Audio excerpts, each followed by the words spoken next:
Welcome to the Connected Teamwork podcast by Growth Leaders Network. How do we learn to truly thrive together? How do we stay connected to our authentic selves, each other, and our purpose as a team, especially when challenged? How do we unlock the deeper levels of group intelligence? Enjoy this episode of the Connected Teamwork podcast and learn practical tools to evolve the connectedness of your team to its next level.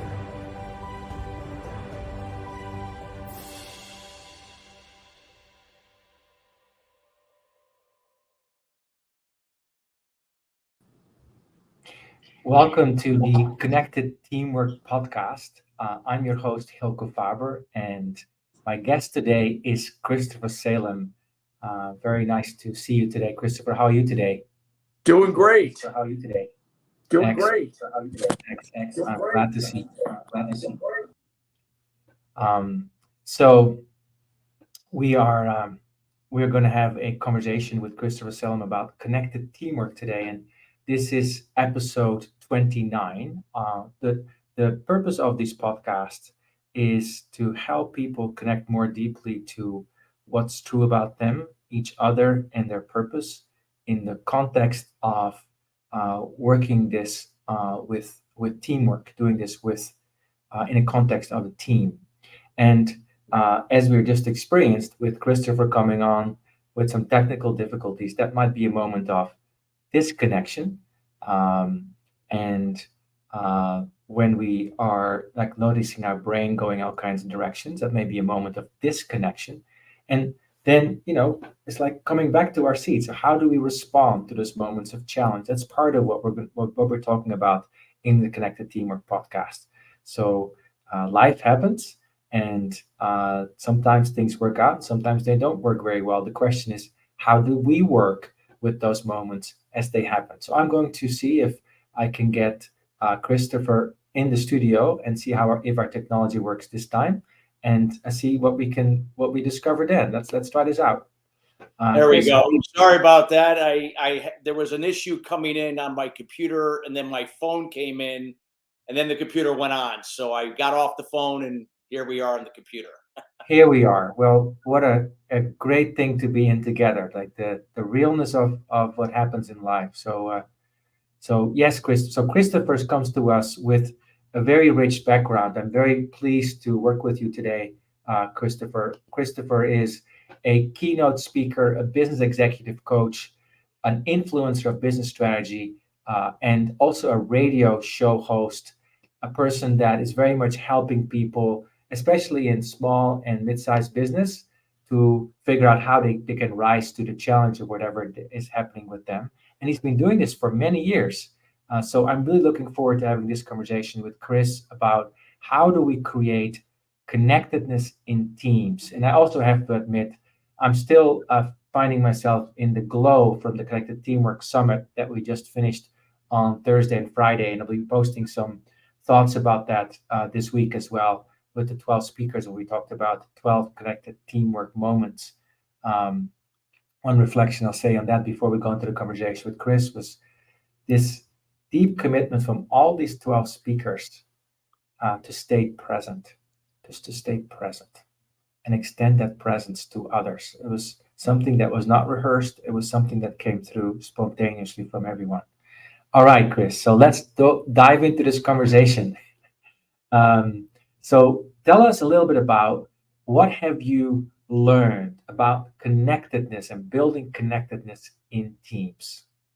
Well, I love this question. And you and I chatted briefly about this earlier. So when it talks about connectedness, that connectedness has to start with the individual, in this case, the team leader, whoever is that wants to initiate this engagement or is looking to generate certain types of results from their team in their organization. And that's got to start with the person that is looking to initiate that.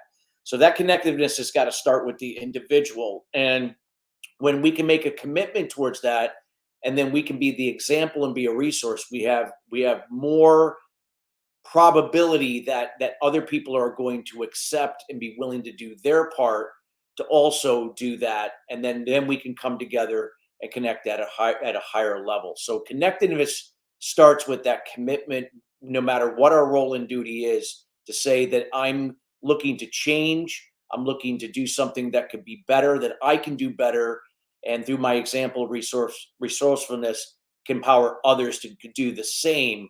And when we can do that together, as we're making strides, and nothing's perfect, and we're going to make mistakes, is knowing that I can feel psychologically safe, not in an enabled way, but in a way that's allowing me to grow, but knowing that I'm not going to be judged or condemned, or like, hey, you're going to come down on me if you think I'm don't understand something, or you feel like I'm incompetent. That I know now I can now open up to what I could can get from the group or my team to be better in my role. And so there's no secrets, so to speak. Not that you air your dirty laundry about your personal life, but that you can be open about what's going on within your role and duties. What could you do better, and how can we all be helping each other, so that when we can now come together as a team, we can complement one another, not depend on each other. So being that harbor of psychological safety where basically everything is welcome. Now, Christopher, tell us about maybe a little bit about your personal journey, because my sense of what you're speaking about is not, you're not sharing book knowledge, you're sharing Christopher hard-earned knowledge. And so tell us a little bit about maybe an experience you have, or maybe a story you can share with us about maybe where you were disconnected, or where you made this journey to connectedness, which sometimes in the mind can feel like 10,000 miles, Oh even though yeah, it's a yeah. minute away. Well, I could always say this goes back about 25 years ago, and back during that time, didn't realize at the time I was a passive aggressive communicator, and meaning that I could be passive in my communication, and then I could be aggressive in my behavior. So from a leadership standpoint, it could be quite off-putting or confusing to someone working for you. So while I was striving for results, and I was striving for moving forward, how I went about it was in a very codependent way. Mm. Oftentimes I would, the way what I was doing was just being an example of dependency, how I enabled people or went out of my way to please and enable them, only for them to just stay stuck in what they were doing. I wasn't really helping them. And then I Mhm. could be aggressive with them, demanding too much, but yet still having a hard time delegating and always micromanaging. So because of this, I learned the hard way. And it wasn't until I had a life-changing experience that happened when I was 31 years old. In this case, it had nothing to do with business. It was a personal thing with my father, but when he was dying. But what it did is it woke me up for the first time, that no matter if anything was going to change for the better, meaning that if I was going to communicate at a higher level, I was going to behave a certain way, to how to respond versus react to situations and the people, I had to do things different, meaning that I had to choose to do that. I had to be it and become it. Didn't know how I was going to do it at the time, but that was the first step, that I started embarking on a journey to connect with myself in order to rewire or reprogram. Just think of your mind as a computer. I had to erase everything I've learned up at that point to operate in a completely different way, to communicate at a higher level, to behave in an assertive versus a passive aggressive way. I had to choose to look at things that were happening for me, not to me, in terms of my attitude. I had to learn to respond versus react to situations and people. And I had to learn to take action, not just being busy, not productive, but action towards the priorities that were truly relevant to what was important to move forward. And until I was able to do that and be consistent through discipline over a certain period of time, then at that point, I could then be a better example and resource, how it was displayed through my communication to other people in an assertive Mhm. versus a passive aggressive way. There was no room for assumption or speculation in communication when I was communicating at that point. My behavior, I made sure that was in check with my communication in an assertive way. I looked at challenges and obstacles and problems as opportunities to grow and expand. I began to learn to respond rather than react to situations, even though my initial motion was anger or a negative emotion. I chose not to react from it. I chose to respond favorably from a positive emotion in order to find resolution to whatever that was. And then again, being an example of focusing on the must priorities that were moving things forward, knowing how to delegate things that were important and urgent, but yet I can now delegate, and that took me a while to learn that, and really not put too much emphasis on the things that were important to move the must things forward, but not putting too much time into things that would allow me to do that. I had to focus on the things that were truly important. Once I was able to master those 5 things of communication, behavior, attitude, emotions, and action, and be an example, a resource of that to other people through those 5 things, that's when things began to change. That's when people began to notice and began to pick up and ask questions and begin to ask, what can I do to do that for myself? Not telling them what to do, but suggesting, providing resources. So it was one person at a time. Now, a lot of people would say, wow, I don't have that time. We got to get this changed, in a week or two. Well, reality is that's never going to happen. But if you can commit to a process and knowing that you're only responsible for yourself, and as a resource and as an example, you have a chance now to impact and empower another person, then another, and also through those people, that's what creates that change to connect at a higher level. And we begin to now complement each other's role and duties as a winning team, not depend on each other. So in a way, your father's passing empowered you, just like you're now empowering others. Tell us a bit about how your father's passing empowered you. What specifically happened with you, or what was the experience? What was the thinking? Yeah. What was the realization? Well, my father was dying of lung cancer at the age of 56, which happens to be the same age that I am today. I am 56 years old, and he died over now 23 years ago at this. Well, it's going to be 24 years in December. Mm-hmm. Now, what was when my father, we had this moment in the room the day before he died, where he looked over at me. He could not speak. His eyes were half shut. He was on morphine as they were winding his body down to pass peacefully. But it was like I could hear him. And my dad, just to give you a little backstory for the listeners, my dad was not usually around when I was growing up. He was busy looking to build a business. My dad had a strong desire to be successful and rich. He grew up poor, and that meant a lot of sacrifices. And that meant being away from his family, and there was infidelity. There was a lot of things. So because of that, I didn't have this relationship with my father. I was always longing to have this validation from him that I never got. So there was no coincidence why, when I grew up, I became a passive communicator. And because I was looking for validation from people because I didn't get it growing up. But when my father was speaking to me to let me know that, I wanted to always let you know that no matter, what has happened, I've always loved you. I've always cared for you and your brother and even your mother. I just didn't know how to be any other way. And when I began to kind of hear that, like, again, no words, but yet I could hear it like he was speaking to me. It was like, wow, and then I realized he was only being who he was. He was just a product of his own environment growing up, just like I was. And then I would have repeated the same thing with my future son, which thank God I had it at that point, because my son, when he was born, I had already gone through this process and changed. So I broke the pattern. But nonetheless, that was that was probably the greatest gift my father ever gave me in that moment. And he passed the day after, and my life started to change for the better from that moment on. And I wouldn't say that it was easy, but 3 years that it took me to make that transition. And to this day, that I have not missed a day with my daily routine in terms of how I, think in the moment from intentions, not expectations in the past and the future. It changed everything and how I became an effective communicator, to learn how to respond to situations and people, to be an example and a resource from self-leadership or transparent leadership.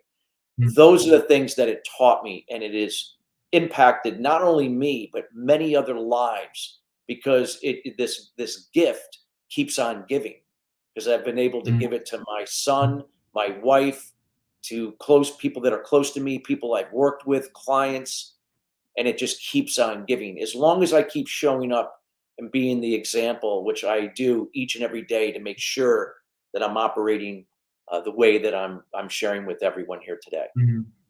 Being intentional, not being a victim of expectations, Yeah, being and practicing that every day. What a fantastic story, and what a beautiful gift your dad gave you the yeah. day before his passing. Basically, as I hear that, the unconditional love that you were craving for, that we all crave for, and realizing that it was there all along, that and Yeah. therefore we're not going to repeat all those behaviors that you innocently had developed. We just To, assume, right? I just assumed and speculated because of the lack of communication with my father. He didn't care all those years. Mm, And that really wasn't true. He just didn't know how. And mm, mm, again, everybody is a product of their own upbringing and environment. And it's now, no matter what has happened to you growing up, it's still, as an adult, your responsibility to do with it, and to whatever has to be changed for the better.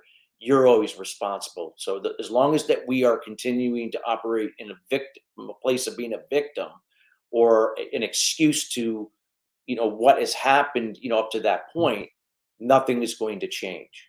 And change will still happen around you, but you're going to resist and react to it.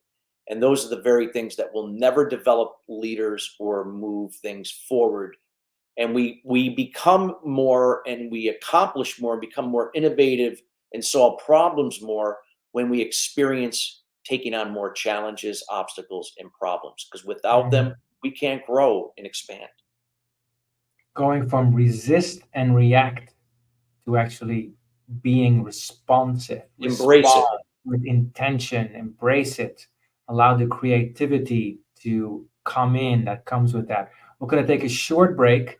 And after the break, we're going to explore more how we actually move from this murky terrain of reactivity and resisting to actually responding. And I want to hear more from Christopher about how he helps others on teams with that transition, and maybe also the challenges he himself needs to overcome. I don't know whether that's daily or maybe that's in the past, to stay moving that way. We're going to be right back after the break. You are listening to the Connected Teamwork podcast by Growth Leaders Network. Do you want to learn more about building the next level of connectedness in your team? Please contact Growth Leaders Network on LinkedIn. And now, back to the show.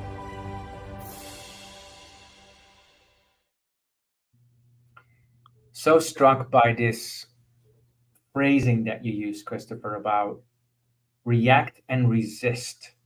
Because when I'm really honest, Christopher, I still notice that in my nervous system till today, even though I probably do many of the same practices that you do. So tell us about your own journey with resist and react, and moving that to responding with embracing. How are you in that journey? What's going Well, on? I mean, this all comes down to building a foundation for what I call through a daily routine. I mean, if you ask any great leader, or it could be an athlete, it could be or a former athlete, it could be a sales leader, it could be a team leader, a CEO, whatever.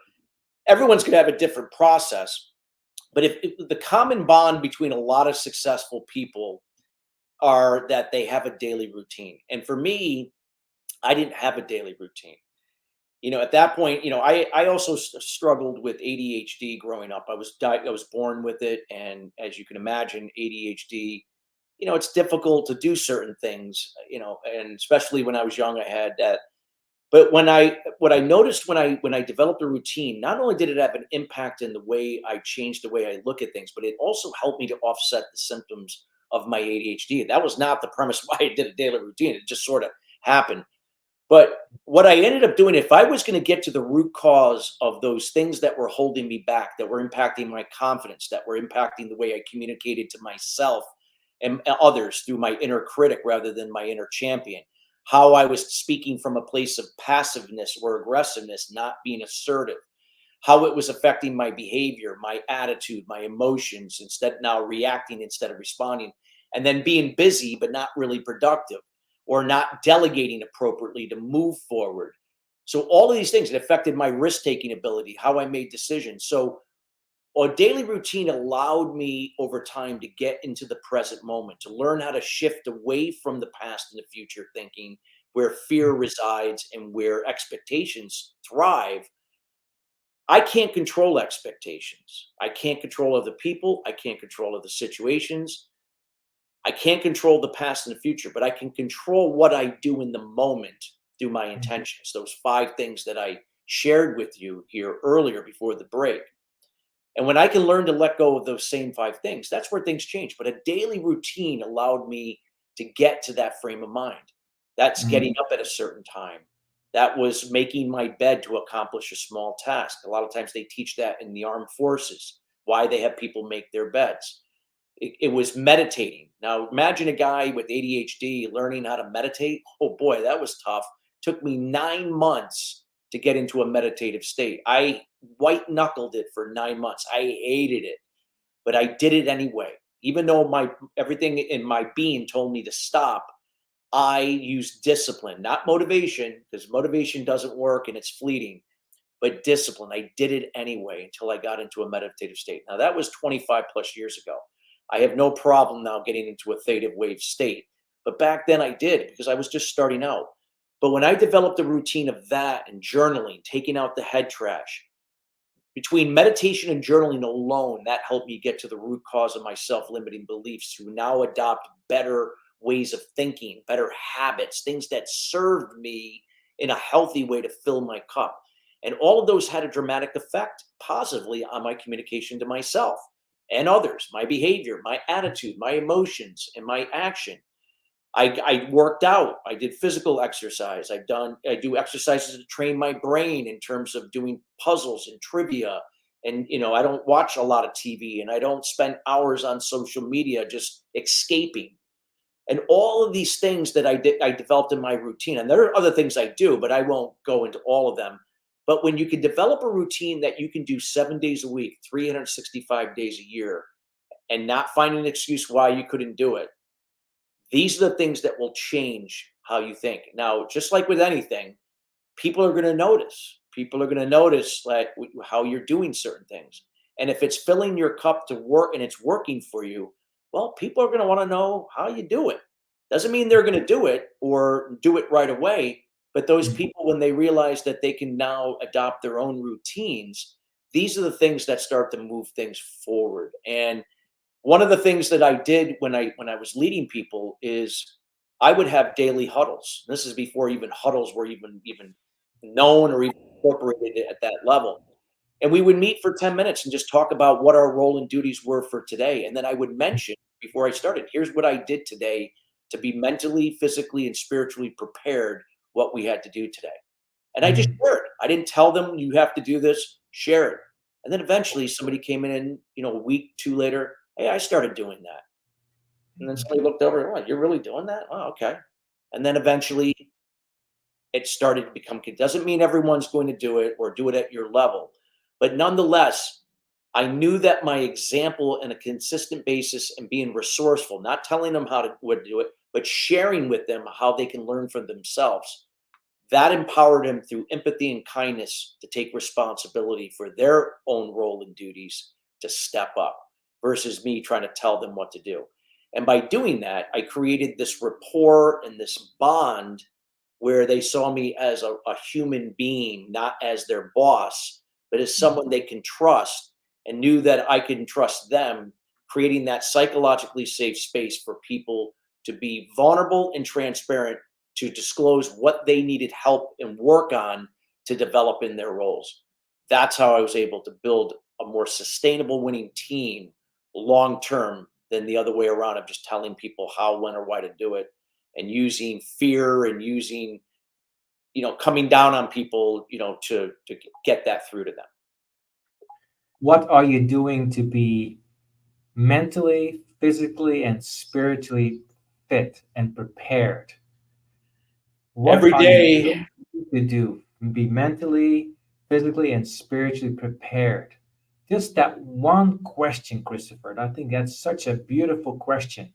That to me is like the title of a book, and it's something that will change the society if we all practiced it Yep. to help us to strengthen that muscle.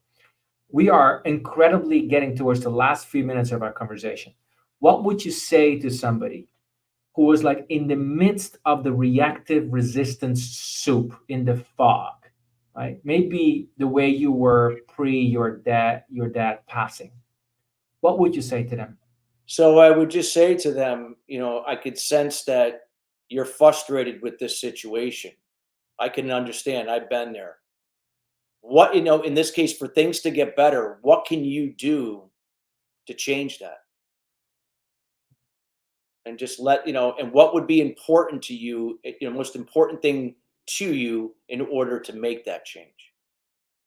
What's most important to you for that Because what's change? important to them, until I get to what's really important to them, it's just, it's kind of, they're not thinking about what they're still thinking that everybody else has to change. They have to change. The world has to change. I don't have to change. It's their problem. They're the ones dropping the ball. They're the ones not following through. They're not the ones that are listening to me. I always step up and say that what I'm going to do, and that nobody else does. So they're still victim. They're still pointing the fingers. They're not accepting responsibility. But again, until what's really important to you in this situation, what's most important to you overall, that this can play a role in helping you to really fulfill that. Mm. And then once they get an idea that, well, well, then what are you going to do? What can you do within your control to make that happen? I can't control what these people are going to respond to what I said. I can't make them behave a certain way. I can't tell them to have a better attitude. I can't tell them to, to respond versus react, or to take action to they have to be responsible. They have to make that choice to do that on their own. And if they're not because they don't feel psychologically safe, and they're playing it safe just to get by, then nothing changes. Then everything that's important to me is now not going to happen, because now I'm putting all of my energy into something I can't control, and that's other people and situations. But if I can continue to control what I can and be that example, be resourceful, and hopefully it rubs off in a positive way for other people, then they may end up doing the very things that are necessary to elevate the team, and then perhaps personally help me accomplish what I'm looking to do, and vice versa for them and other people. A resolute choice to focus on what's most important to us and marshal our attention and resources towards that, as opposed to getting lost in the vagaries of victimhood and expectation. Christopher, it's been such a delight to sit with you today. In a phrase or two, what would you like to say to close our conversation today? I would just say, as a leader, regardless of your role and duty or duties, give without expectation, receive without resistance. What that means is when you give from expectation, you give from a place of empathy and kindness. Be the example, be a resource instead of just doing for people. That empowers people to do for themselves. And when it comes back from somewhere else and it serves you, I don't care what it is, as long as it serves you, you receive without resistance, because you can't give what you don't have. Many people give from an empty cup. You have to serve yourself, just like when an oxygen mask comes off an airplane, they say to put the mask on yourself before you put it on your child. We can't possibly serve someone through our example of resourcefulness if we don't fill up our own cups. Receive. People have a hard time receiving, not so much giving. They can give, but oftentimes they do it in a way from pleasing and enabling people. That's not going to help people. But empathy, empower them to own their own role and duties, to use the resources and what they've learned from you through your example across those 5 things to do for themselves. That statement, if you were to put that in your mirror each and every day, not only look at it, but just be it, become it, and then do it, can dramatically change a lot of the things that you're doing in your career your business, or just life in general? Christopher Salem, business coach, keynote speaker, radio host, and warrior human being who makes resolute choices to stand in his power and invites all of us to do the same. It's been such a delight to speak with you. If you're listening, I hope you received something today that was helpful to you. One thing that will stick with me forever, Christopher, is this difference between intention and expectation. And give without expectation, yet hold the intention to openly receive. It's been such a blessing to speak with you today. This was the Connected Teamwork Podcast. We're here every Monday at noon Pacific specifically, and I'll see you next time. Bye. Thank you for listening to the Connected Teamwork Podcast by Growth Leaders Network. Take a moment to reflect on what you learned today that can help build your team. Also, if you like, think about one of your team members and what you appreciate about them. Let them know. Enjoy connecting more deeply to what is great about them. And see you next time at the Connected Teamwork Podcast.